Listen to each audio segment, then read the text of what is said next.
Hi everyone. In today's tutorial, we will show you how to copy a Google Drive folder along with its files. Whether we want to back up our data or duplicate a project, we can follow these simple steps to do it efficiently. Let's get started. On Google Chrome, click on the folder. For this example, we have Sample Folder 2 and Sample Folder 1. We want to copy all the files from Sample Folder 2 into Sample Folder 1. Once we open Sample Folder 2, we can see all the files inside.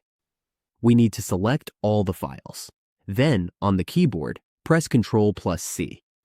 Do not use the Make a Copy option, as it will only create a copy in the same folder.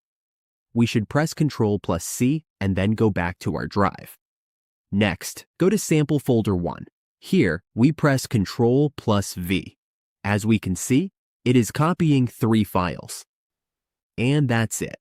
We have now copied all the files from Sample Folder 2 into Sample Folder 1. We can now keep backups or duplicates without affecting our original files.